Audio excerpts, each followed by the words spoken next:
Izzy had corrected. So That's right. assuming that Izzy feels the corrections are corrected, I second that motion. Excellent. Okay, excellent. So the minutes for the June Unanimous. 10th meeting are adopted.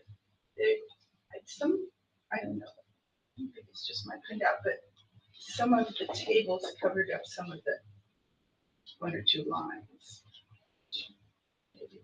I don't think that matters. We can bring it up on the. This is so clear. It's my computer screen as opposed to it being a. Oh. This one. Oh, right, yeah. I don't actually know. I didn't do anything with the tables. Yeah, I I don't think know that's anything something. about Yeah, I was surprised to see all the tables. Yeah, I don't know anything about tables. So that's in the minutes. This is the minutes. This Yeah. is the Oh, minutes. she actually put in the. It looks like she screenshotted the slides, yes. Oh. Because on this version, all the narrative is visible. Because that's what I saw. Maybe it was just your printer. Sometimes if you open a Word document as a Google Doc, it can also get really funky. Yeah, because I looked at it on the screen and it was the same, but it might be Oh, really? because I opened it in a different. You opened it in Word or you opened it as a Google Doc? I think it was Google. Anyway, I think it's I'm just completely allergic to Google Docs. It just every time. Really? I mean, I like understand that. I understand if you just stay in that universe, everything's okay. Yeah. But when you go back and forth, I keep losing comments that I give to students. And they'll open it and they won't be there. So now I always save all my comments in a Word file. Just- Right, so for meeting minutes from last time, or the updates to meeting minutes are approved, I think. Next. So it's Lori, are you doing the opening it up for public comments or? Oh, I'm sorry. Yeah, so we've already both orders. Public? Any public comments? And I guess no board members either. No board members. They might turn up. So was it, just kind of a question, was it intentional to have a Google Meets address? Are we- Because Vivian isn't here, we're just recording. It's just for that reason? Yeah. Okay. I just like Google Meets as opposed to Zoom. No, I get, that wasn't the issue. Okay. It was right Just, away are we- because we're all here. I mean, it is, for me, it's a good 25 minutes to get here at this time. And so if that was an option, I would sometimes, but I like meetings, I hate Zoom, so. I think Well, you have to. here you are. It's a Brown Act meeting, right? Yeah. So it has to be in person unless you have some kind of formal appeal. Izzy knows the rules. Right, so you have to be here then. That's right. Unless you're you like get it. sick or something. Yeah. Even though it's kind of nice to do things remotely sometimes. I mean, today it didn't matter, I have to do a grand circle. I have Oh. meeting after meeting after meeting, so it's fine. So following this agenda, we can updates, audits. We have a lot of audits going on. We're in the middle of a federal review, an audit of the federal programs and FPM. So we've been very busy working with them. They're now on site this week. We've been gathering a lot of data, uploading stuff. This happened like over the break, like in December. We've been kind of getting them information. Emily was a star and got all of her documents downloaded from the GL. The meat selections. We were just finalizing some invoices that we uploaded. So we're just doing one subsection. So Jill has been kind of coordinating the whole program and kind of assigning different tasks. So we had the finance part for the COVID funds. So we were uploading a lot of data and procurement manuals and so on and so forth, which is a good opportunity for us to be all on the same page. And in fact, just before this meeting, we finalized some last minute things and Sue just texted me to certify. So you upload and then you certify so that they can see them and then they have their review. So our auditor was really nice. Yeah, this is a CDE auditor. This is a pro who does our normal audits. Yeah. So the state and federal program auditor and stuff I see. They pick a couple of districts a year to do a deep dive. Right. And Emily can update us on the second type of audits that we're having. Yes, the second type of audits we've been having is our school facilities program audit. So on that state program for construction related expenses. So we finished up 4 of our projects that had wrapped up. A couple of years ago, they wrapped up, but they're now due for their audit. And so we're now in the process of doing an additional, I think it's 2 more projects. And so we've just been for an extension on that, given that we're also doing a couple of other audits. And this is another one that's going to go back in time to the beginning of the project and cover the full span. So we're getting the fun of going back into QSS and staying fresh and how to pull all our reports from that. But it's working very closely with the facilities department because they're the ones who did the filings around the reporting, what the eligible expenditures are and everything. So this is the kind of audit that we're not used to doing. Right, this is new. So our first batch of them was this last one that we finished up about a month or so ago.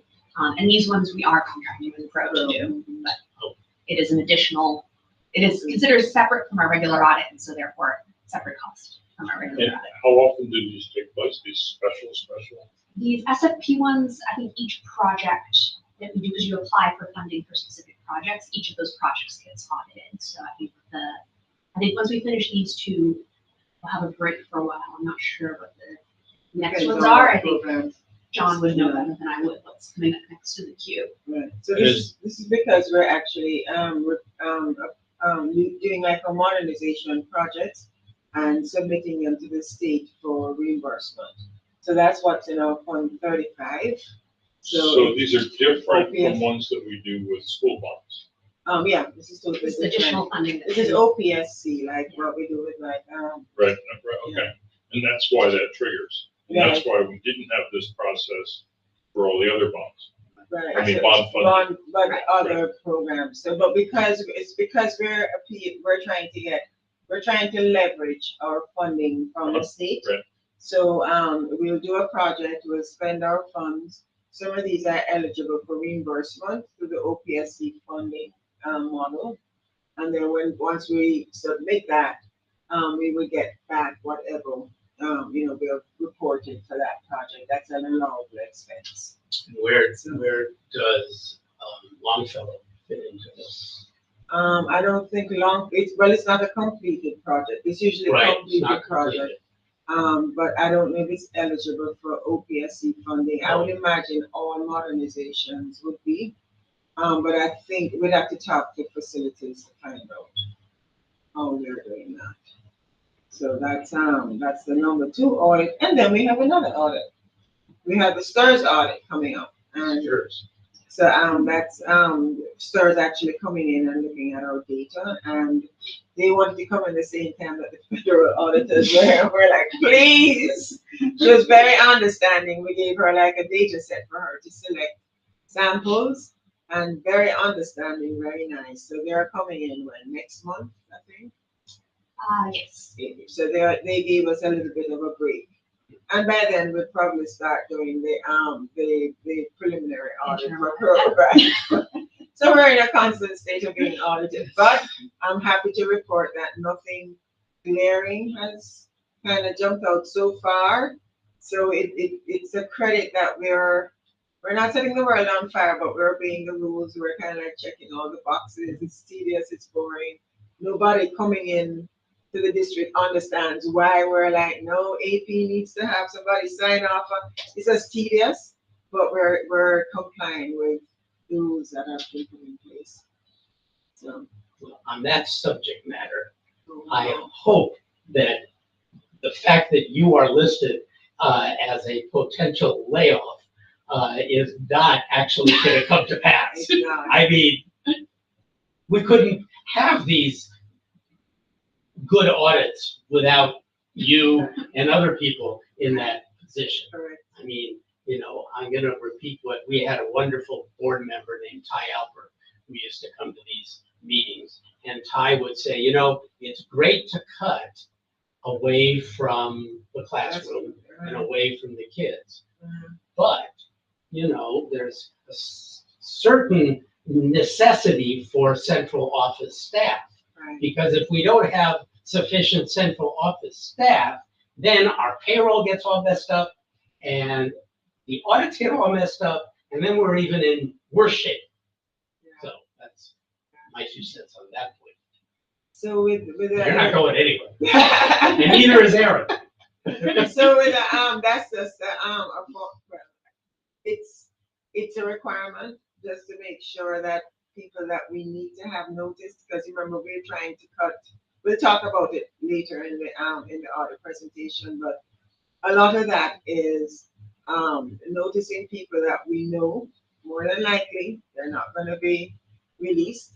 We know the value and it's invaluable. Absolutely. But the decision was made to put all directors, and they would have put all of assistant soups as well. But we have a buyout clause in our contract, so it just wasn't suitable. So, but everybody above a director level in the district got a layoff, a March 15th notice, and the only ones that are actually going to be laid off are the ones that we're scoring as a budget balancing solution. And that will be shared after the letter kind of comes out. So right now, we probably have 200 on that list. And right now on our budget balance, we probably have 10 positions, 12 positions out of 200. So, but we're still evaluating and looking, at our TSAs and Dan, of course, is helping us with budget balancing solutions. So right now, That's right. Yeah. So it's just couched as one line item, but as we kind of share the information with staff, the ones that we're thinking about laying off, this will be communicated to them. So I think we're looking at I don't remember how many positions, but some are vacant. Some have position people in them, but they would know. So it's right now. What we want to make sure is that we're not bringing any proposals to SBAC of potential options where we're not actually able to look at them. So cast a very wide net with this thing. Right. Have you cast a very wide net as well, explaining that to everybody? That's my understanding of it. No, I mean in the sense, because even though, just being human beings, even though people know they're exempt, it still creates this feeling of, it's sort of like what's going on with Doge. I mean, it's sort of like, I don't know without you. But hopefully we're not there, but. No, but just the sense, I mean, even dealing with teachers on March 15th, so we would go around just when I was a parent, and I would say, look, don't worry about it. You're really not. I just got a message from Daniel that Director Schnotsky's going to send some pictures. Oh, okay. All right. So the issue with that, it is scary to get a letter. It's gonna be even stay in the call. Are you still there? Stay in the call. You're the only one here. This call will end. That's because we're recording and nobody else is in the meeting. So we want to stay. Yeah, but I don't know. I don't know how. Can you stay in the call? Oh, Wow! Oh, that she's calling because I texted her because I don't have anybody's cell phone. Here, Nika, she's in. She's here. Thank you. We're just talking about these layoff notices. No, but before that, we're talking about our audit. Well, yeah. Oh, isn't this like monkey? Is it monkey? It's not No, monkey. it's Mardi Gras. It's Today's Fat King Tuesday. Cake, yeah, It's King okay. Cake, but there's I no think that's- babies. Is no what? There's no babies. Oh. There's supposed to be a little Baby, yeah. Did you all know Mel, who worked for the adult school? No. Okay.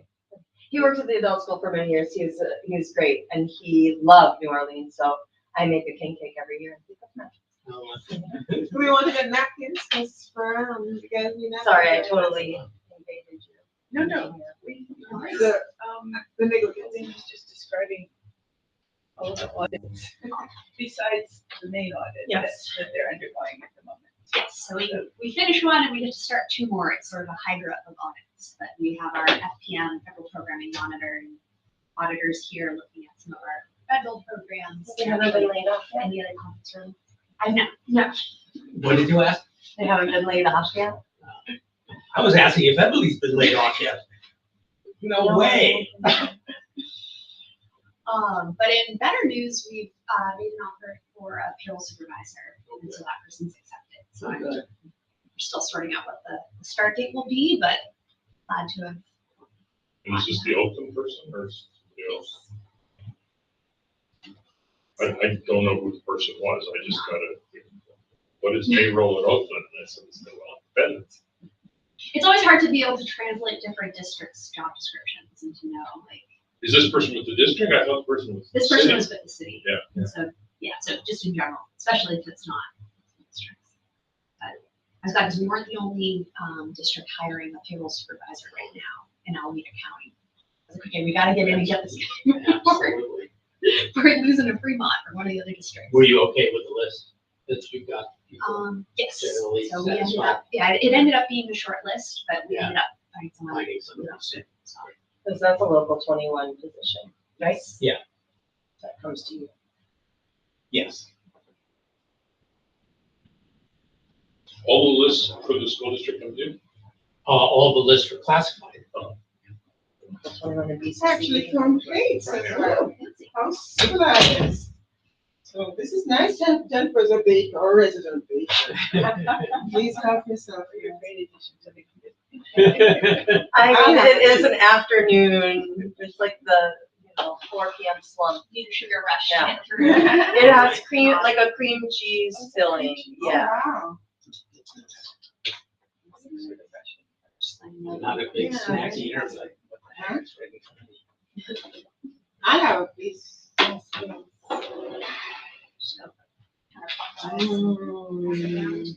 Wow, delicious. Well, tomorrow's Lent starts, right? Yeah, So you that's can what- definitely have a piece of cake together. Well, I'm a Polak, and in Detroit, we would get punchkis. I don't know if people know what punchkis are, but I can't make donuts. What happened? They're like fruit-filled donuts. Oh, wow. Yeah, deep fried, yeah. Being house is fun. It's always. Yeah, the animation. Drives me nuts. Oh, yum. This reminds me of board meeting. Jennifer always brings these great cakes. And we always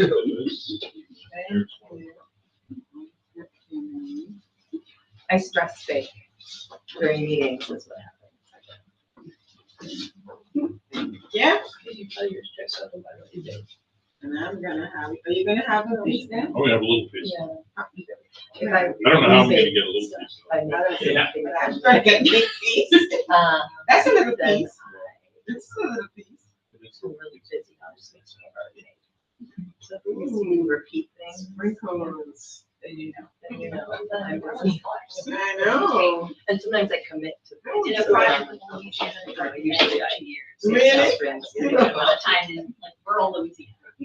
So did you ever go to Mardi Gras? or- But it's nice. I never went to Mardi Gras now. But I came this close to taking a job. You know, there's so little in room. Baton Rouge instead. But instead of the job was in You Cisco. know, Oh, really? yeah. Oh, wow. But I would have So ended much up to be moving to Baton unhappy Rouge if I about. wasn't not there's not much there. Oh, wow. During COVID, I bought it, and my best friend who lives in Chicago, and I baked everything. for the So we're finished with And our then I would comments and deliver then it we're around on to town. second. Kids didn't have to get.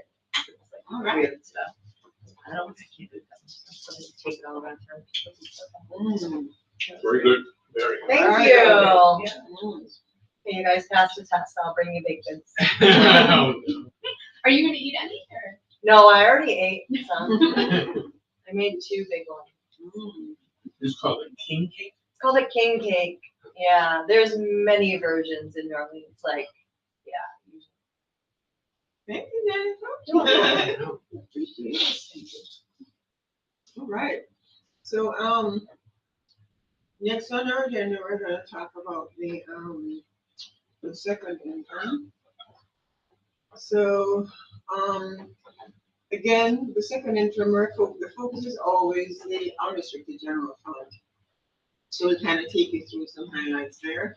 But we also always present the summary of funds 1 through 4, because there's always a lot of misconception when you look at Form 1 in the SACS forms. That includes funds 1 through 4, so it includes DSAC. This is for our bargaining groups, the public, our focus is just on unrestricted general fund, when we're talking about how we afford raises, etc.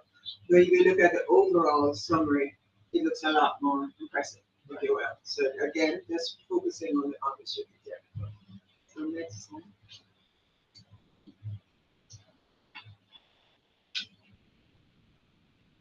And why we're doing this,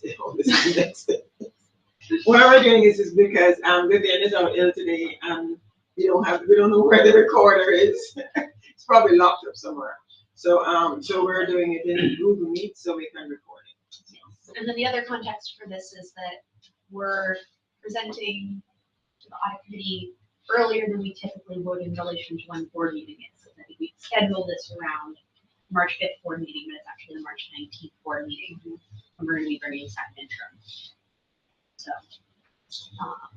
So this is a highlights, for instance, if you look at our revenues, the total revenues, our focus is 117 million and not the 219 total. So the 117 unrestricted general fund versus the 219. And these are updated second interim numbers.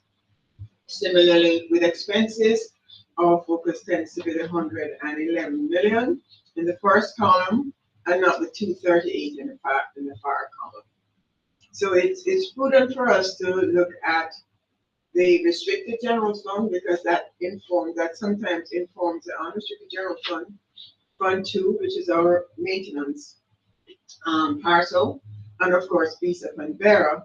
But again, it's important to make the distinction and to understand when you're looking at data, which data you're actually looking at. Next slide.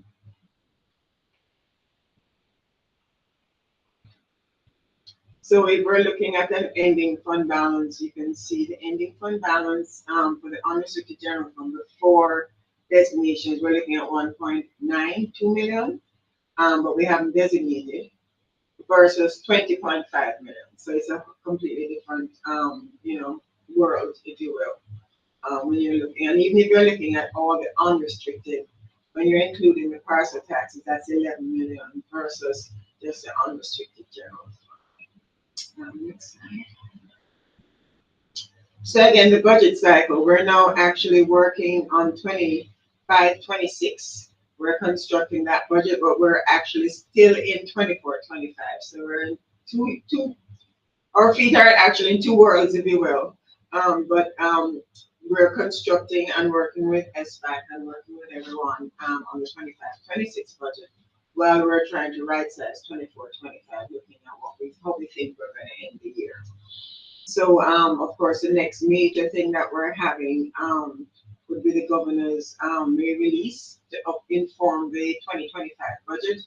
And in June, the board approves our LCAP and our budget by the 15th. But I think the deadline for the state is after that date. So he comes up with his enacted budget after we present to the board. So we have what's called a 45-day revise needed if there are significant changes. And I'll hand it over to Emily. You want to do the summary? You want me to do the recap? Sure. So the recap, this is just where we're sort of picking up where we left off with first interim. And so our adopted budget included the $7.9 million in board-approved budget balance and solutions. We're already in the process, as Colleen said, of starting 25-26, and convening SBAC. And then the second interim is going to be looking as a comparison between what we presented at first interim, which was through the end of October, to now. And so the big item that's changed since then is the governor coming out with his proposed budget. And the reason why you put in the board reductions, I mean, that was part of the budget. Mm-hmm. Yes. So you called it out because I think just reminding folks that we've already started this process of making reductions, and it's good to remind people we can do hard things as we go into continuing to do similar levels of reductions and subsequent. But those aren't additional reductions to what happened last year. Those are the reductions. Those are the reductions, yeah. Those are the reductions. So the budget that we're looking at now already contains those budget reductions. Right. 24 times. Right. And we're just reminding folks that, yeah, we've done that. Now we're looking forward to 25, 26, and we have to make another set of reductions. I'm only asking because people get confused. Yeah. So wait a minute, I thought we already did that. And I think it's important too to call it out because now the cuts are gonna hit. If those cuts didn't hit hard, very hard, the new cuts are going to. And I think from a perception standpoint, it's not that the board's been, sitting on its hands and not doing anything to balance the budget. It did a lot, and unfortunately, it has to do more. Because I think there's a lot of complaints, not about Berkeley, I don't think, but other districts where, why'd you wait so long before you started doing anything? I'm just saying this because people just in the SBAC seem confused all the time. And part of it's being on Zoom, part of it's not completely being involved in it. Anyway, I would just call that out.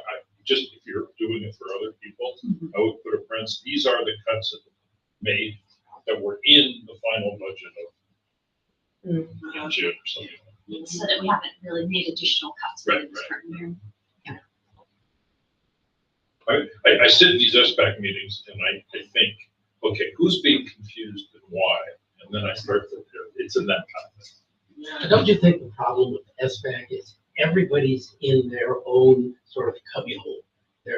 Each of them they're there for their particular perspective, and they don't see the whole.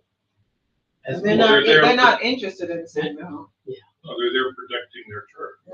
But, the original purpose of the thing way back when Bill started it was, hey, we're gonna make cuts and you're gonna own these cuts, you union people. You are gonna own these cuts. And that was, I guess, smart. I also think it's really hard to understand the budget. So I think like people also are sitting there, even the people that are not being protective, like it's complicated and there's a lot of like language that people don't know. And so you just like, yeah. So I think a lot of people are just sitting there like, they don't really know what's happening. So I think clarity is great. Thank you. But yeah, And the benefit of having this meeting a couple of weeks before the board presentations, we do have time to be able to make adjustments to the slide deck. There are areas to clarify. So try to make sure people can separate out. My brain just, because I've been spending far too much time trying to explain the budget to Oakland council members. Not this budget. Which one? Oakland, not which council member? What do you do? Well, I used to be city manager in Oakland. You were? Yeah, and I just got more involved this past year when things really went off the rails. So I'm just thinking about how you present stuff. That's really what's. Without Sorry. confusing people. Dan was also on the audit committee of Oakland. Are you still there or are you? Finally, I'm off. I've cheered that for far too long. I know Zach Unger really, really well. And I know Kevin Jenkins really. I know some of those. That's fine. Well, I've met with both Zach and I actually met Jenkins for the first time. I was in his office with his chief of staff, not with him. Yeah. Anyway. So this is a reminder of, we are in a similar storm as the rest of the county and really the rest of the state, which is dealing with overall countywide declining enrollment, the expiration of our one-time pandemic dollars, ongoing and increasing costs, and then additional student needs, particularly coming out of the pandemic. Are those county ones? These are countywide, yes. Can I suggest that you also include attendance?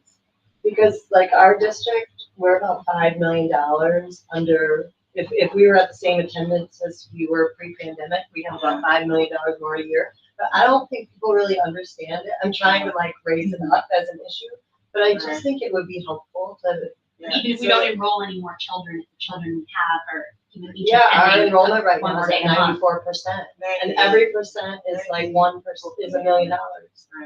So Yeah, they, so they, attendance. The attendance is 94. The attendance is at 94. And it but varies from No, you site said to enrollment, site. I meant attendance. Attendance is at 94%. So this, Yeah, this yeah, slide, but it's ADA. this so slide our is- ADA is like 94%. okay. So, so this slide is talking about overall declining enrollment in Alameda County. In our district, the message is we're not currently declining year over year, but Jennifer is right, we're declining from pre-pandemic levels. And when we look at the ADN enrollment slide, you will see the trend. So it's not fair to say, oh, we're in declining enrollment, which is a correction that we made at a board meeting. We're not in declining enrollment now, but some districts, even after the pandemic, year over year, they are in decline. We are benefiting from seeing a slight uptick, and that's what we're building our teacher template, our staffing, and building our projections. And we don't get that rolling average. We don't get the benefit of that. Do you think it would be helpful to somehow in parentheses indicate that it's Alameda County?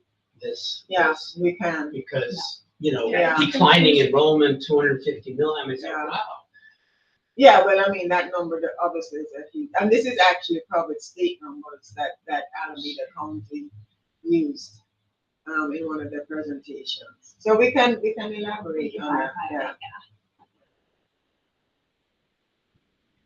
And then this is just some statistics from the county that Oh, wow. It was 17 out to 18. Now everybody is dipping into reserves, and they need to implement budget solutions for 25, 26, and or 26, 27.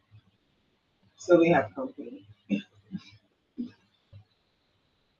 All right, so going into the variance report, this is going to be showing the comparison between what we're seeing now at second interim, which is snapshot as of January 31st, compared to what we presented back earlier in the winter, was at first interim.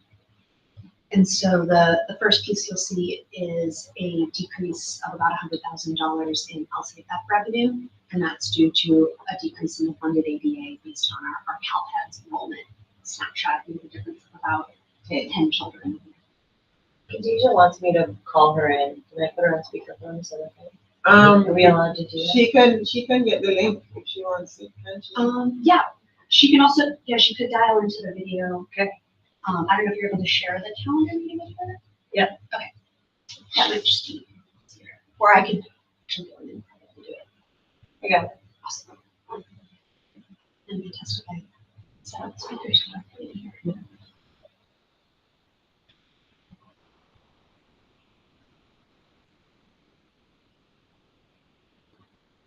You know, I think you're right, Jennifer, that, you know, getting people to understand, especially parents, to understand about attendance and how significant attendance is. And, you know, we on the audit committee have been, you know, looking at this for years. And for a while, there was a real push, I think, to try to get people, I think we had some flyers and things like that, to get parents to understand, you know, don't just take a vacation during the school year, you know, a ski trip or whatever it is. That affects our attendance. Make sure your kids are in school. So I think bringing that up might be a useful when you're talking about it in this slide. Right. So so we were using projections from what's her name? Or student data person, not Francisco, Jennifer. And when the CalPACS enrollment came out, she was projecting an amount that she took to the board when she was doing P1 and P2, comparing enrollment to attendance. But that projection was off by 10, which then affects our ADA by 9, and that's about what the impact would be.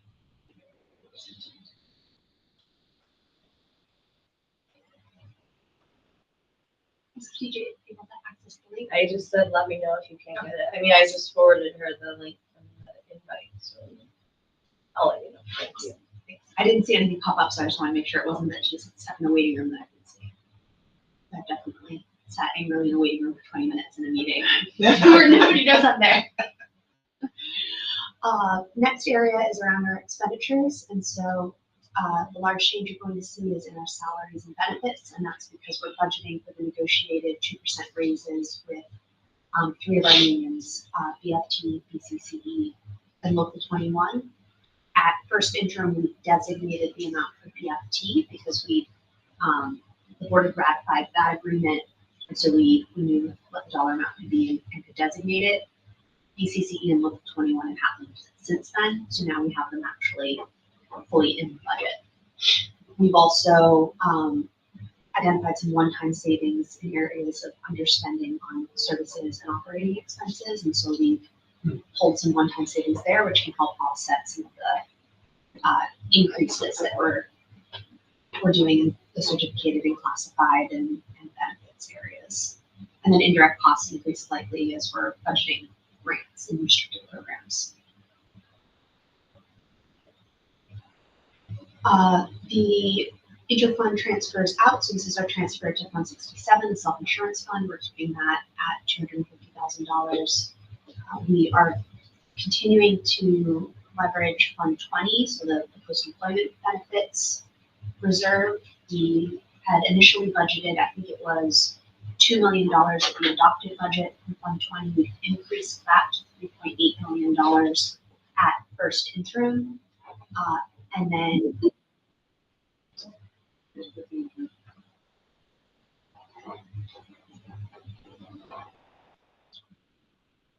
Hey, Khadija.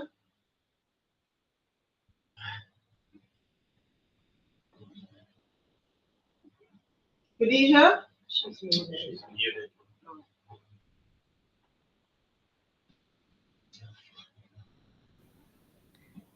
Hi, Pauline, can you hear me now?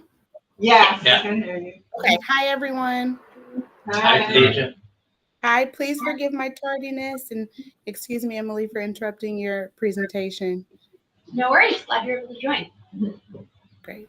So let me just make sure I understand about Fund 20. Are these amounts that are being transferred from Fund 20 into the general fund? Yes. And so it's an increase from first interim of $800,000. 400,000 of that had been already approved by the board for addressing the labor agreements. So BCCE, Local 21, and those raises. We hadn't pulled them over at the time of first interim, but now we're able to pull that. And then there's also an additional 400,000 to address special education costs. Does that leave anything in Fund 20? Yes. We still have some We still have some money in Fund Fund 20. Yeah, I download preview. Oh, you did. We don't have to, I just. No, it's in this line. Yes, we have Yeah, we have more a lot. information on that further in the slides. So is the total we took out of Fund 20 the 4,600,000 or the? Yes, so once the second interim is approved, it will be the 4.6 million. Yes. And I think we'd initially started off the year with, or I think we closed last year with about 7 million, so we did not hold. And Fund 20 is just OPEB or other things too? Just OPEB. But actually, I'm wrong. 416 came from the sale of Hillside. Remember when we lobbied to get the funds from the sale of Hillside to be transferred to the general fund? 416,000 was for Fund 20, and that's why they actually had a Fund 20, because before it was just kind of, yeah. Speaking of, then upon the sale of Oxford, would the funds go into Fund 20, or we'd have to designate that? We would have to make an appeal to the state, because that money should really go back to Fund 21. Okay. So I have a link, I think I shared with the board, a link that said, like, this is how we made it, this is how we have to do the appeal Okay.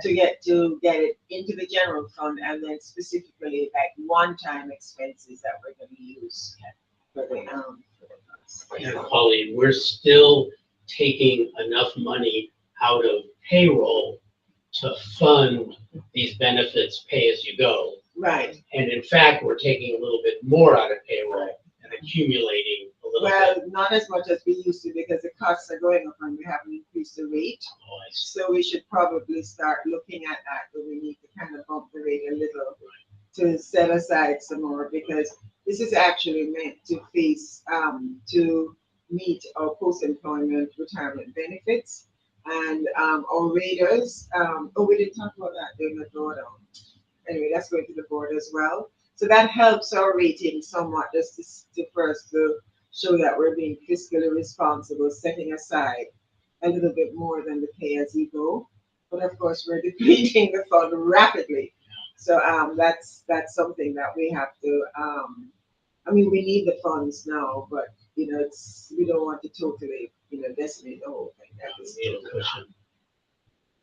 And so we're not expecting any retirement shocks or anything along those lines No. that would, bump up that pay as you go.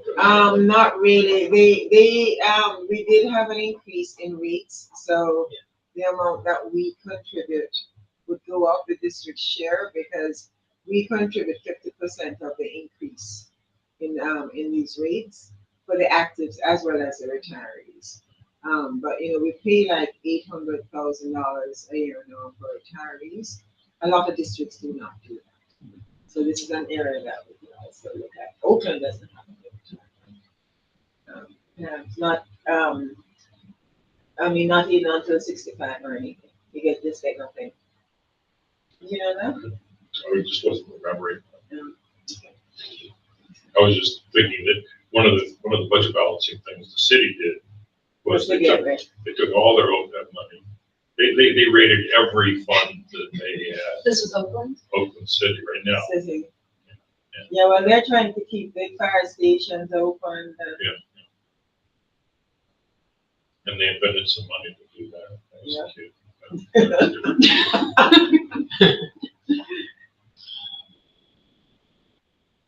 And then looking at contributions in and out, so we have a contribution of about $819,000 from the Arts, Music, and Instructional Materials Block Grant. That had been approved by the board for 2 years. We'd initially set it up as one time at first interim, so that's why you see the change there. So that's an increase to the good of increasing our contributions in.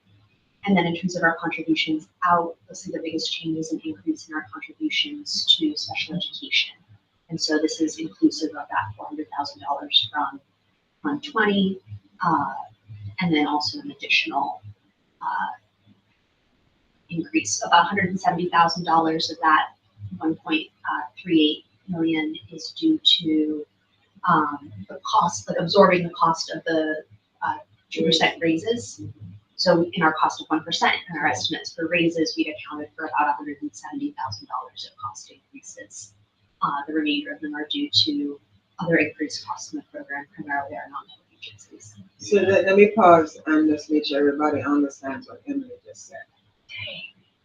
So when we gave the increase, when we did the cost of 1%, remember the cost of SPED is included in that cost of 1%. Because an increase, the program is gonna need us to kind of pay for those increases. So what Emily is saying of that $1.4 million, 170 is because that includes the increases to BSEP, BCCE, because remember now it's in the budget. So it's not all due to NP and NPSs, it's salary increases because of negotiated salary increases. And a lot of the money that we give year over year, if you look at the salary increase, remember we did a 6%, So we need to start looking at that a little differently. So it's not just SPED increasing services to students. Some of that is due to negotiated increases. And we need to just bear that in mind as well. I was looking at one of the exhibits in the SBAC meeting, and there was, I guess, a question from somebody about list all of the contracts for special education over $10,000. Yeah. And those contracts are staggering. I mean, 300,000, 200,000. Well, try 4 million and 3 million, but that's another story. What is that? Contract for IAs. We have a $4 million contract with SPG. We have a $3 million. I'll be showing them to Dan. And they raised their rates outside of negotiation. So what was it, 8% last year? Mhm. So those folks get increases that we have no control or say over. And they're non-union doing union work. Right. You know, we just discovered, somebody told us at the Personnel Commission was apparently everybody thought that our contract with those agencies said that we could never hire, we could never poach. Yeah, I Those- thought that's what it said. And the individual who was coming to us for a step increase, who had worked at an agency, he said, that's not true. If each of their contracts ends at the end of the school year. So at the end of the school year, if we find, we can recruit those. Oh, and we don't have to pay We the. don't And have we to don't pay have to anything. pay a fine. Oh, That's okay, what he I said. So thought that's really worth looking we into. should confirm that Yeah, because like, it may not be accurate. yeah, and that may be different. I know when we work with anybody from Robert Half, which is a more professional level, we have to pay a fee Right. if we're then gonna convert their contract into an employment contract. He So- said in the summer, it's free game. What I If you also pay, heard, you have to pay if you convert their contract. But if they're independent contractor, I just wonder if it's a very nuanced thing. If they're But independent are they- contractors, and now they're free agents in the summer, and you hire them, you're not Right, it's converting a contract. right, No, but we're no, paying no. that agency for these people, that service. Right. So it's pretty similar to like a Robert Half. Mhm. But I mean, Robert Half is totally like more professional. It's worth checking. It's worth checking and making sure we're not violating any contracts. Because we'd love to recruit those people. Well, I understood that we have recruited, like, a lot of them have taken the test, but I don't, it's all rumors, but it's alleged that they've taken the test and they didn't pass our test, so they go and work for the agencies. So, but then they still have to be tested to come into work with us anyway. We had a very robust eligibility list. There were like, I don't know, 20 names. on Really? that For the eligibility IA? For the IA sped, quite a few. And, Yeah. the sped director needs to go through that list, before hiring somebody from an agency. And what I've heard is that we don't actually have openings in like position control, or we're not advertising for as many positions as we have those contractors. So then you have, No, that's true. So we had 7, we shared this, I think I shared this in this meeting and SBAC, where we would have 7 openings and they're hiring 140. So the unions are looking into that and very concerned, because like you said, they're probably not in the union workers. I have a question. If we analyze how much it costs per, because we have like our hourly rate and then like probably 40% benefits on top of it. Yeah. But if you then take the contractors, what are we paying per hour overall, including fees and everything to the contractors? Which one is more expensive? Their contract. The contractor is more expensive. Yeah. But do we have a dollar amount? We can get that for you. Yeah, it would be interesting to see. Yeah, Sean has that analysis. And for the different positions. And then it seems like we should really be proactive about going through that list. If you have 20 people eligible, we should hire 20 people. right? But you're saying that Sean just came back from medical leave, so things are kind of. But SPED is always an interesting discussion, and we have a little bit more later in the presentation. So it's a 5% increase in sped costs from first interim to second interim. And that is not accounting for the increase from last year. Correct. So sped is growing even more than we expect. The costs of sped We had are growing. increased the sped budget from adopted budget to Yep. first. So this is I'm just saying that out Every loud year. to sort of, I know, but this is, not only did it grow, it grew faster than we even expected it was gonna grow. Right. So we have a little bit more data from the county that shows like how we compare to other Oh, districts. So then in terms of our net change in fund balance, you can see that our fund balance for increasing the rate we're deficit spending into where we were at first interim. We started off with beginning fund balance of $3.6 million in the unrestricted general fund. We keep that the same across for the entire year. That's actually one of the red flags the county looks for if you can't change your beginning fund balance. But you can see the ending fund balance before all of our designations and everything. At first interim was $3.57 million. We're now looking at $1.97 million, so a decrease of about $1.6 million. We do have a decrease in the amount of committed and assigned fund balance amounts, and that's primarily driven by no longer needing to designate money for raises because we budgeted for it. So some of that is just that shift of the designation for raises into the budget for salaries and benefits. But you can see our ending undesignated fund balance has gone down by about $100,000. And then a little bit more detail of what's in that designated ending fund balance. We've got our revolving cash, which we keep the same. The reserve for economic uncertainties is indexed to our overall spending as a district. And so this is the amount to cover Fund 01's share of the 3% reserve minus what's already in Fund 17. So that's where we put we closed last year with $4.978 million there. It's gone up about $100,000 due to interest. And so we look at what is that total required amount. It's higher than our budget. It's higher now we budgeted for raises. And then we budget for whatever is not in Fund 17 here in Fund 01. LCAP reserves, we keep the same. Classification study, that is an element of position costs for classified staff that is not in the budget yet. We have it designated, and this is related to our class and comp study. And the board is aware of that number, and we're getting direction from the board how to allocate that. It's not a lot of money, it's a lot of ask, and we've had several meetings with BCCE about the class and comp, and I think we're scheduled to have a meeting with local town. Dumb question. Where does the funding for Fund 17 come from? General fund. And how is it determined? The Is it a 3%, formula? the 3% is Just ours. the 3%? So, yeah, when we close the books, when we figure out what that 3% is, we actually transfer it into Fund 17. So that Fund 17 is not available for cuts or raises or anything, but it is a reserve. And it's in Fund 17 to kind of protect that. Makes it a little bit clearer because then you don't have it, that whole $5 million sitting there in Fund 01 where you get excited, you think it's a fund balance that we can do something with. But actually, if we ever can't meet that 3% reserve, then we no longer have a positive certification as a district. And remember, as we shared with you before, it's Funds 1 through 4. The county wants to make sure that 3% of all those funds that's available.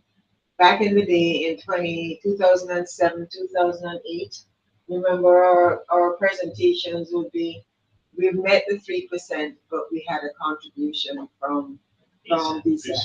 And then that went on for several years until the year we said, without a contribution to DSEP. So we kept saying that for like 5 years, and everybody's like, please just stop saying that now because we're okay. But who knows? So when they're ahead. Well, that's the only way we kept a positive certification. Yeah, by using DSEP. So when you said earlier, 18 of 18, the county districts would change reserves, is it this reserve we're dipping into? No, they're dipping into like their fund balance, like they're deficit spending. Yeah. So they're spending more than they're taking in. And who knows if they're dipping into their reserves rather than their. If any of them are dipping into here, then they will have a qualified or a certification. Which I think 2 districts do, right? Hayward and USD do.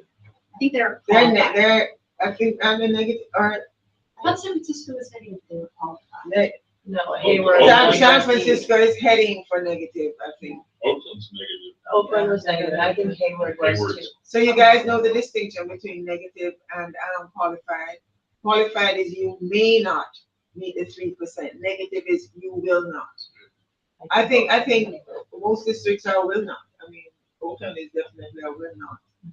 And it's always not just in the current year, it's also the 2 out years and our projections. Well, That's interesting, because you could just lie about your multi-year projection. Hey! I'm not saying you would. I'm not saying you would, but I work for a different district, so that's fine. But that's part of the reason we have, audit committee. Yeah. Is to, But it's just interesting that Yeah, they would right. say, they would slip that. But that's why, whatever we're proposing as cuts, it has to be a resolution. And the board has to approve it. So, Emily will talk about that a little bit later. They You would tried. never lie, I know. I didn't mean that. this is just another way of, it's the table we usually use for our average daily attendance and enrollment trends. And so this is just showing what we've talked about in bullet points earlier, which is that overall our enrollment is recovering since before the pandemic. Back in 2021, we had about 9,400 students. We're projecting 900, 162 this year, and then up to 9,200 next year.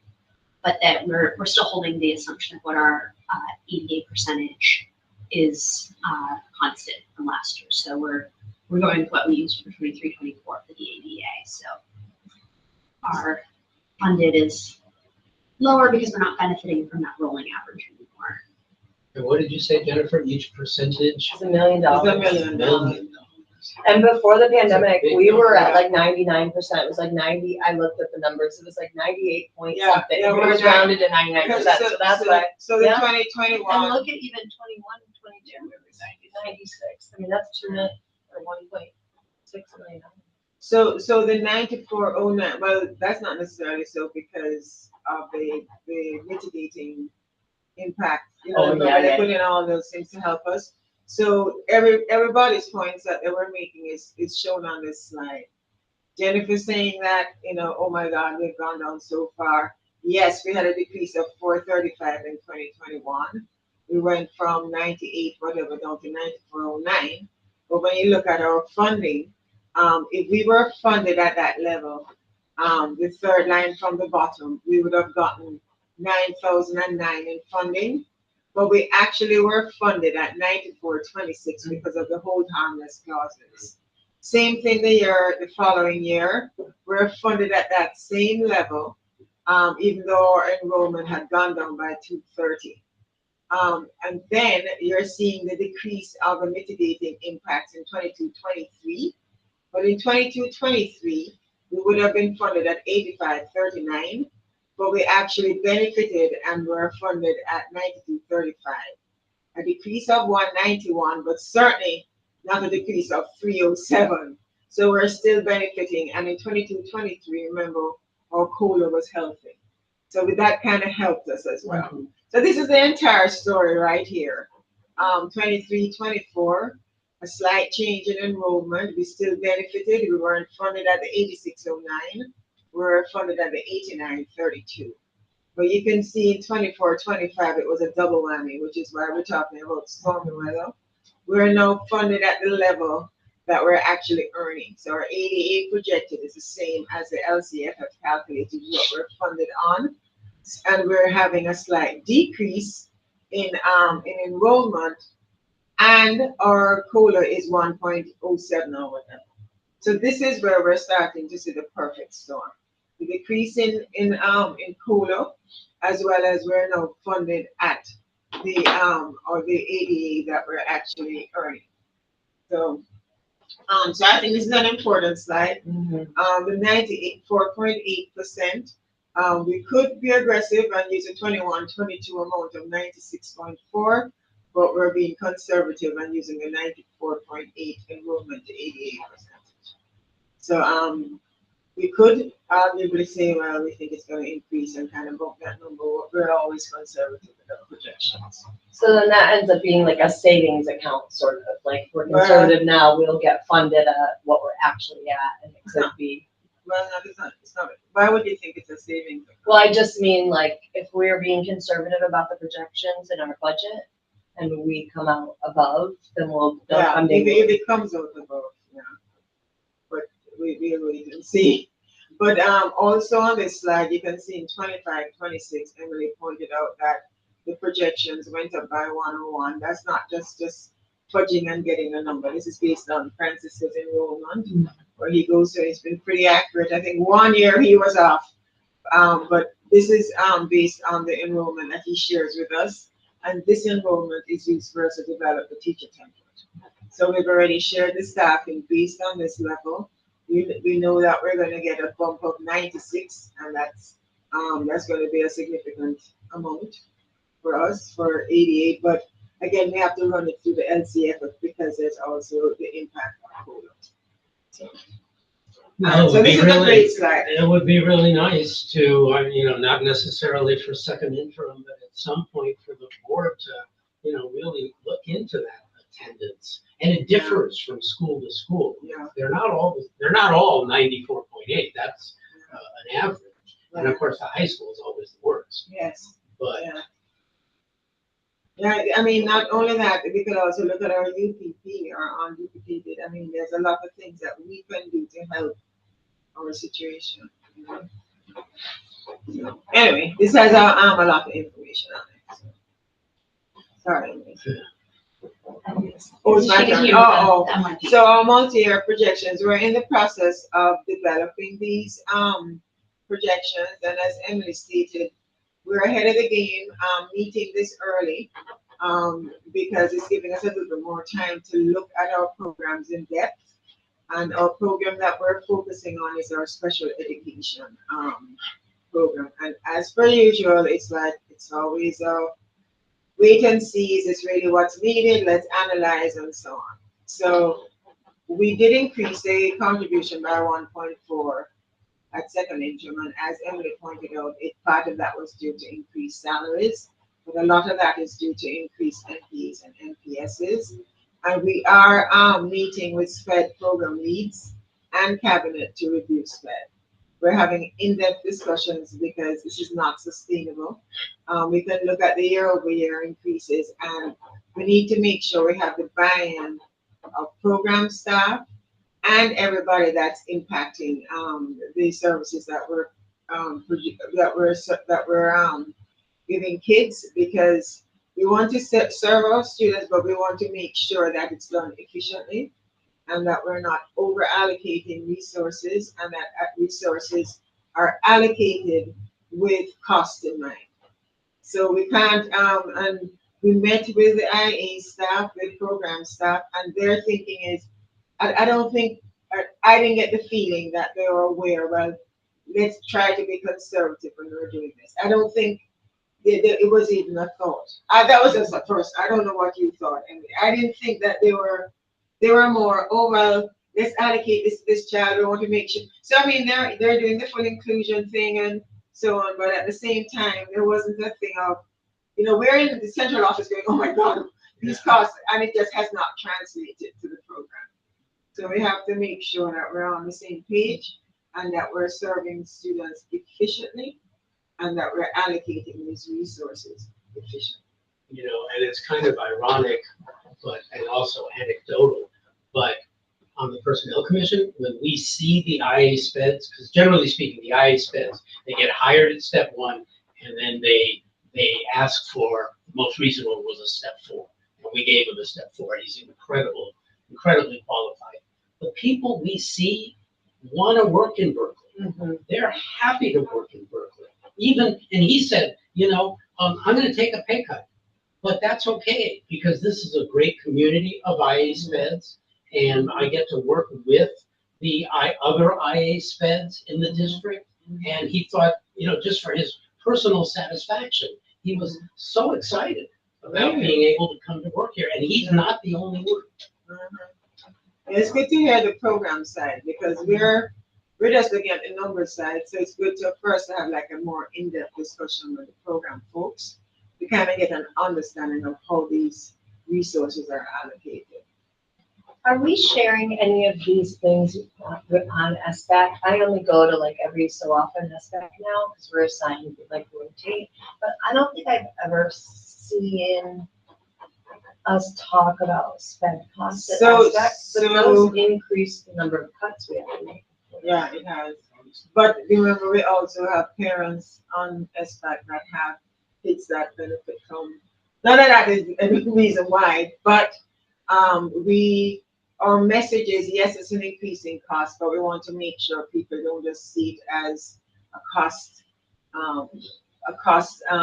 like a numbers game.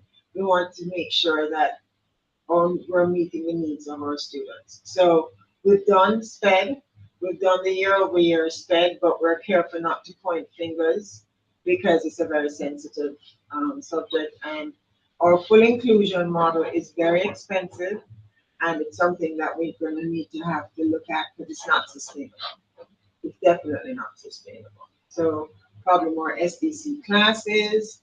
And I know parents, if I had a kid that needed special attention, the fact that they're in a class, you know, with other students and probably with an IE, that would kind of, to me, make it feel like, you know, like it is benefiting from that. But are they really? Is there teaching and learning? Would they be better served? So it's a very sensitive, and this is an area that Berkeley is known for. The full inclusion is a more expensive model, and it's, you know, all kids. But SPED is a tier 1 intervention. If a tier 1 intervention is there, you would need SPED. Is there over identification? It's like a whole issue that we have to look at, and it's a moving target. So with that said, I think if we did a task force on SPED where we could get a better understanding of the program and the marrying of the program and the costs, I think that may be something that's worth it. I mean, we've done it a couple of times, had the SPED directors talk to us. And I don't know, I mean, the problem is SPED directors change almost every year or two. Well, that's not right. This one has been here for 6 years. Oh, okay, well, that's good. So, but it is a moving target. Kids move around, and then it's difficult. We're not program folks. We're fiscal folks, but we're seeing the costs increase. You know, so there needs to be an understanding, a better understanding, because the costs, we're not increasing students that much. We did an analysis. We looked at how many students year over year, and we have to wait until the year is complete, unfortunately. So we looked at 22-23 and 23-24.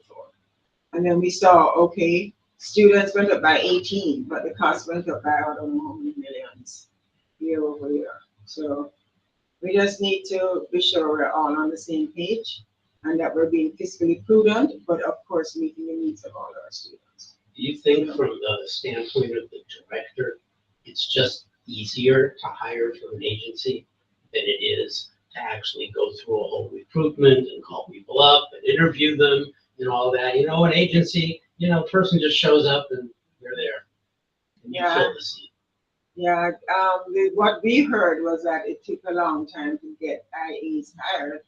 So that's why, and I mean, there's an immediate need. Right. So I think it just needs to be more of a discussion and a better understanding of If you're gonna do it, I would include Aaron in a task force like that. Oh, okay. Because I think the recruitment is an important piece of it. Okay. I'm gonna ask for the cost per IA in Friday nights. Okay. Is that okay? It's going to be different for each agency because now we have about 10 agencies. Post-COVID, it was hard. We had one source before COVID, but post-COVID, we had to go to several different agencies. So I can get you the cost for that. And with the IAs, I think there's two pieces. There's is it more expensive to be bringing in contractors compared to district staff? And it's the number of one-to-one aides that are being assigned to students is increasing. And so are all of those students best served by it, or is there a less restrictive way of meeting their needs that does not involve having an adult follow them around the whole time? Because some of these classrooms will have multiple aides in them. Mm-hmm. Because they're inclusive, their IEP says they're in this class and they get in that. So if there are 10 SPED kids, there are 10 IEs in the class. And there's nothing that caps it overall. But is there anything in the IEPs that says you need your own individual? Some of It can be written in, but it doesn't have to be written in. And so part of it is the process around, like, how are we doing IEPs? How are we overseeing the process to do IEPs so that we're not writing in something that is such a prescriptive method of service, because the kids' needs should get met, but we shouldn't be dictating what is the method. I can imagine some kids need more Yeah. personal, some, you know, some kids. need- Yeah, and in some cases, parents saying, well, can I give it made? I think our culture is to generally say yes, because it probably does help. But then there's what we're seeing, the teams not always look at as the larger picture of, that does result in a trade-off, and maybe, Johnny would benefit from having a one-to-one aid, but potentially Johnny and all of his peers would benefit more if we could invest more in tier one intervention systems that we can't afford because we're spending a lot of money on one-to-one aid. So it's sort of a short-term solution, but how do we get out of that spiral? And of course, we're gun shy because when we say no, we get sued. Yes. But our settlement costs are still going up. Our settlement costs are not going down. They're going up. It's like we just can't win for losing. I don't know.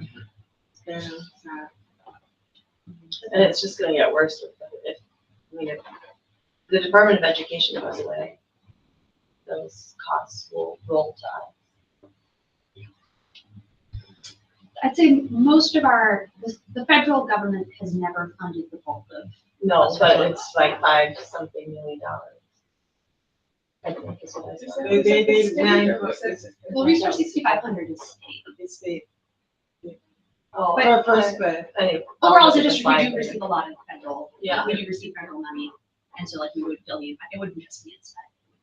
Overall, like Title I would probably. I know nutrition services, that's I would hope the state's commitment to free meals would blue. pick up that slack. It's a big difference though. What the state gives us for meals. And then one of the pieces of information we got from the county in terms of our budget overall is that, if we're building in budget balance and solutions in the out years of our multi-year projection, that they want to see alongside that a board resolution that those budget reductions will be made. Ideally, they'd like it to be as specific as possible. I know we're also, and I explained this to the county as well, that, we're working through our process as a district with SBAC, with the board, with programs to be able to look at what are those recommendations, but we will be bringing, when we bring the second interim budget or resolution, that budget reductions will be made. And that's another one of those ways that the district is held accountable to not just put a rosy spin on it. Or lie. Cross the fingers behind their backs and the out years of their Lie. employees. That's Well, why you we can- can't. You can lie, but you just need a board resolution. That's You need to get other people complicit. Jennifer will not condone that. I think I can speak safely for Khadijah as well. We do not agree. And it's always a delicate line, and you don't want to be the boy who cried wolf and say that, we're going to go bankrupt. If we're not, you want to have a level of confidence in the projections, and on the flip side, you don't want to say that everything is fine and then have it actually not end up having a positive budget, because then, if you say you're positive and then the state says, no, you're not, that is much worse than you saying you're not positive. And if that happens, FitMac comes in immediately. So. This presentation isn't on our calendar invite, is it? No. Yeah. We can share it with everybody. This is for you to this is what we're gonna take the board. So this is an opportunity for you guys to kind of say, well, let's don't say this. To kind of fine tune it before it actually goes to public. All right, next slide. I was supposed to be doing that. Sorry. Yeah, there's just a little bit more details on that. SPED. So this is additional information on SPED by district. That the county compiled. The county, from the county. And that was, we went to a meeting on January 23rd. So the story that the USD is just, all costs are going up. So, we're just in the same ballpark. Well, you can see for our district, we are, us and Pleasanton.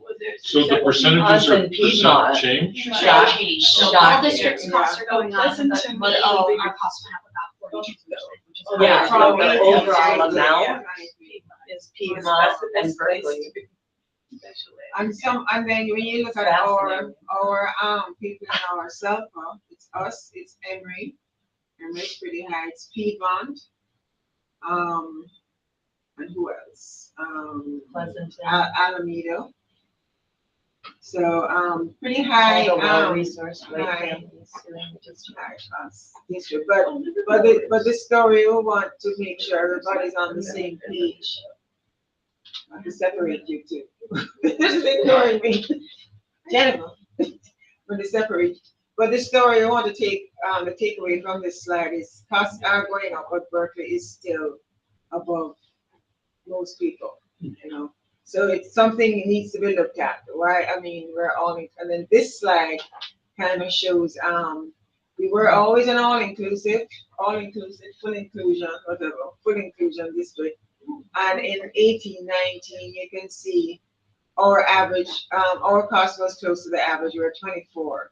So here it is, you're in 23, 24, you can see where we are. Our average cost is 43,000, the highest.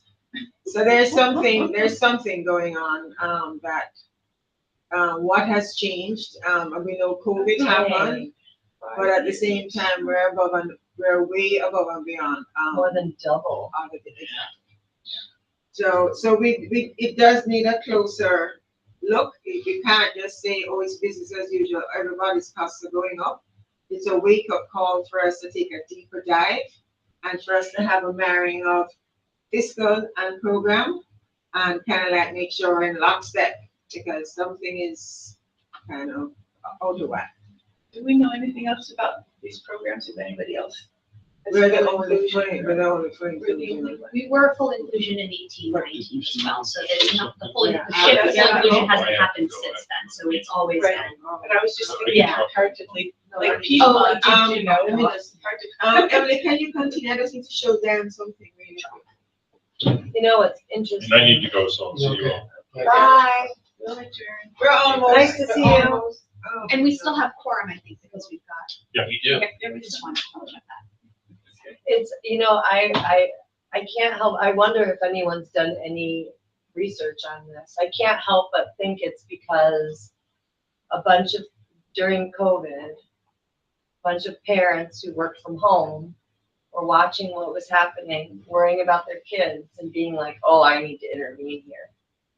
Which is interesting that it's happening more so in Berkeley than even Albany, which is otherwise a pretty, Yeah. you know, like Albany stayed pretty similar. Yeah, It's yeah, pretty Albany similar is a about pretty, that. you're right.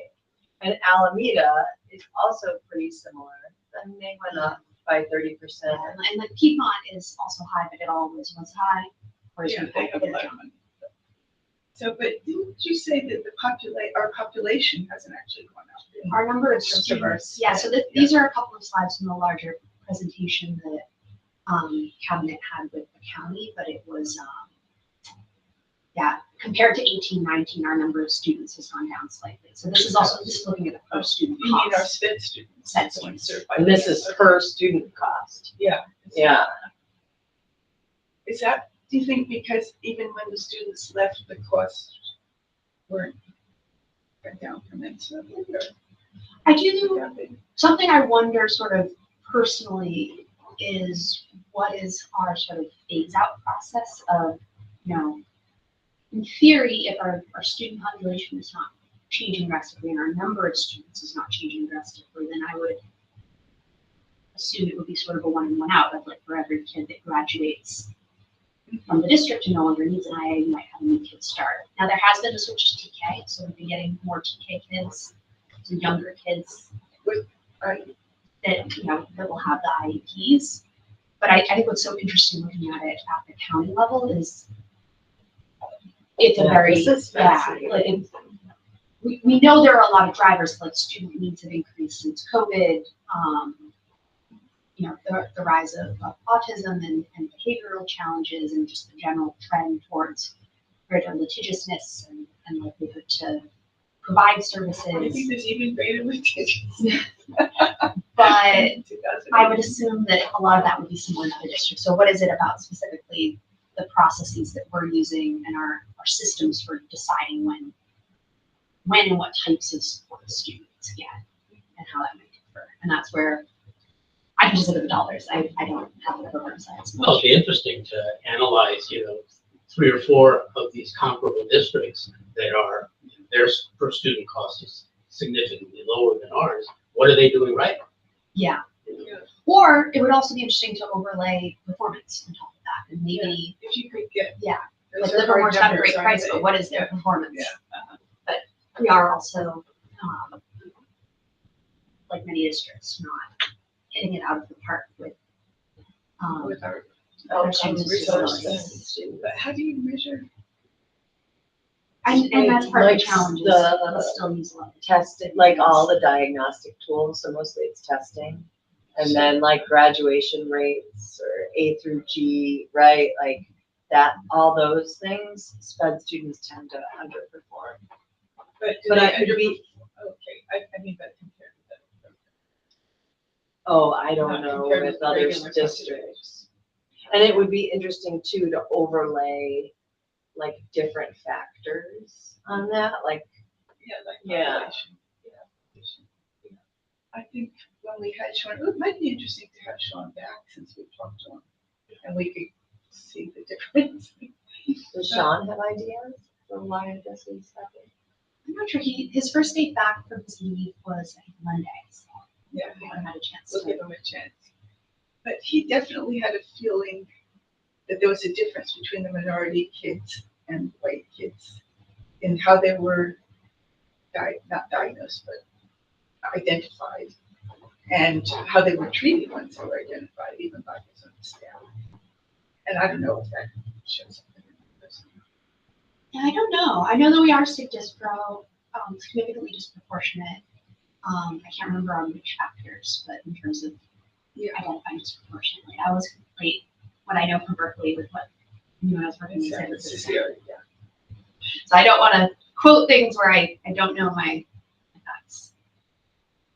But probably, there used to be folklore about how we over-identified and basically used, that Tier 1 teachers would use special education as a disciplinary tool, that we can't. We still have a CSACE plan for over-identification. Yeah. Right, and that's from these.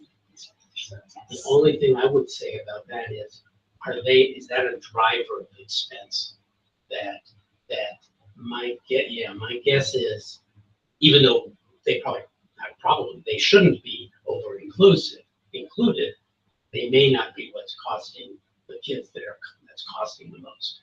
It would be interesting too, to see how much of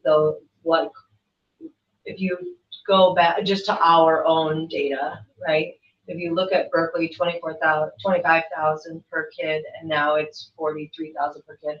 If you looked at the cost of like the non-public school placements, right? Like, what are the How main has that drivers? gone up? Yeah, what are like I think it'd be really interesting to figure that out, because that would tell you a lot about some of those pieces. Because I will bet you the CSACE plan and those interventions are not the drivers of cost. No, if anything, the CSACE money is not coded to special education. Right, it comes out of Yeah, it LCAP, comes right? out, no, it comes out of our IDEA, our federal, special education money. 15 or 18% of that is taken off of the special education and put toward identifying, the causes, like addressing the causes of being significantly disproportionately identifying kids. And so that's money that we don't code that. I don't know if that's how account hold this. My assumption would be they're basing it around the tax, the account coding in the system. And if they're doing it the way I think they're doing it, then that CSACE money wouldn't be included.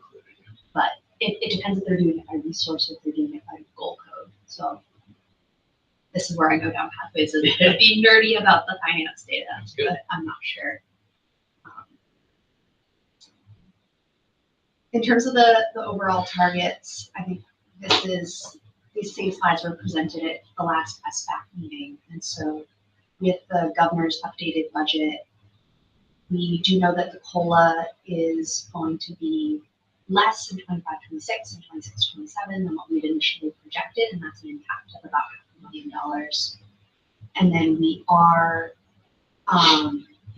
potentially benefiting from 2 items in the governor's proposed budget, although it is proposed, we're still waiting to hear. The first of those is a block grant. We don't really have much specifics on it, but some sort of block grant, which could potentially be funding for us. It also could be, depending on how they set it, like some programs will say, well, you have to be this threshold of UPP to even count for it. So we're not, if we get it, it would help, but we're not scoring it fully yet. And then the other piece is around TK and an add-on in LCFF would increase the amount for TK student.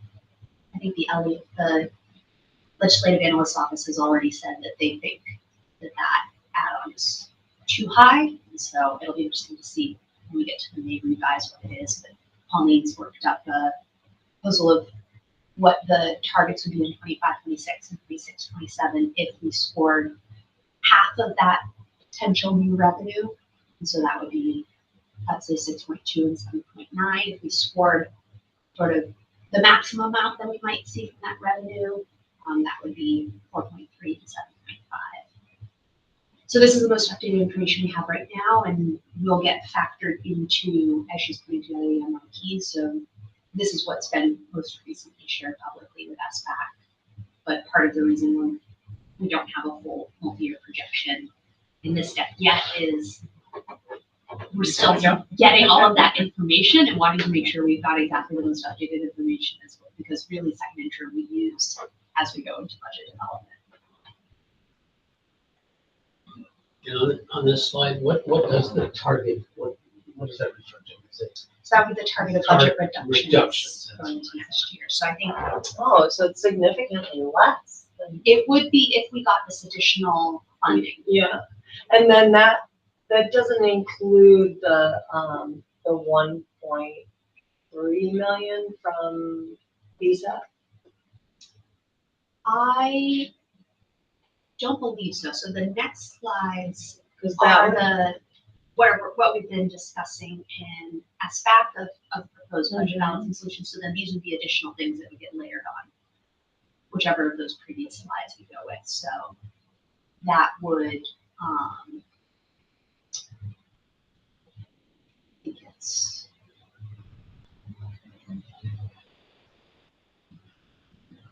I believe it would be addressed, I think, in phase 2. because then that's not so bad. I mean, it's still, Right. but it's 3 million instead of almost 8 million. Right, but again, it hinges primarily on does this block grant come through? The Right. guidance we're getting right now from the county is that it's still so preliminary, and it was also announced before the LA wildfires, there's a lot of state aid, and if the state ends up needing to backfill any federal programming, if you see the current administration moving forward in those regards, so to not count on it. I think there's a lot of scenario A and scenario B planning going on, because this is a great example of, the outlook can look really different with just one decision from the governor, and we want to count on it, but also not say the sky is falling if there are potential. So it's always balancing that. Do you think we'll know by the May revise, or is it I the think- actual adopted budget? It technically won't be official until the actual adopted budget. I think we'll know a lot more by the May revise, so this is probably a better question for Pauline in terms of what strategy she would approach. I would think we would develop the adopted budget with one of them in mind and have a backup plan for if the other approach happened, and then if the other happened, we would do a 45-day revised budget. This is exactly the kind of situation, like the 45-day revise is built around like major budget changes very early in the fiscal year. So we're all reading all of our School Services of California update. We send the daily digest every night. Always looking for good news. Not always seeing good news.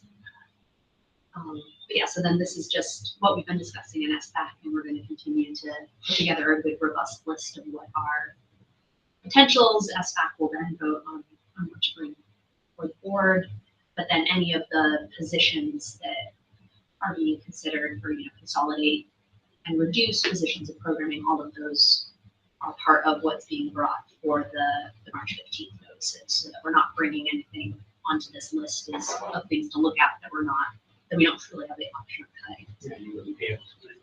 Yeah, but that's why we cast such a broad net with the March 15th notices. Too broad.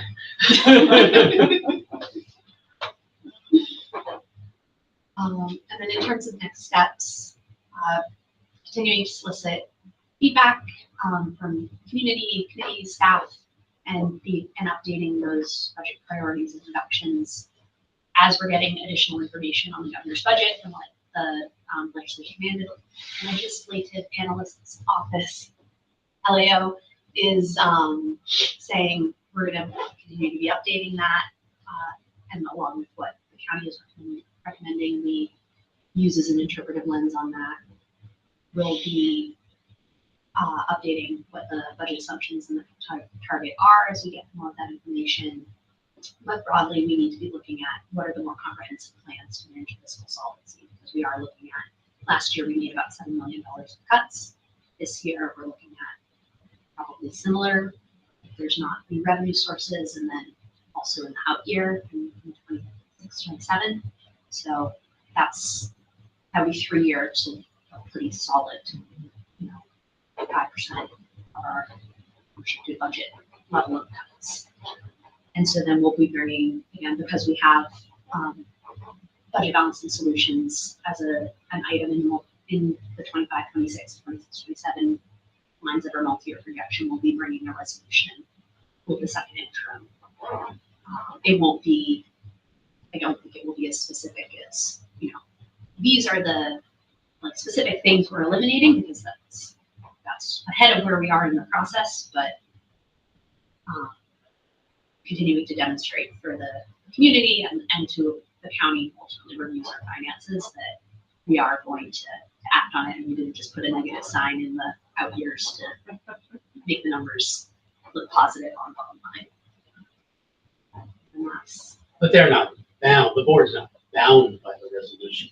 Is it? I mean, for example, if the ADA improves that 94.8, and as Jennifer was saying, if it turns out there's actually a surplus on that line. Yes, yeah, if we ended up saying, oh, we have a bunch of new revenue, it wouldn't be well, you did promise you cut $7 million, so you're cutting it around. No, it's $7 million of budget cuts or additional revenue.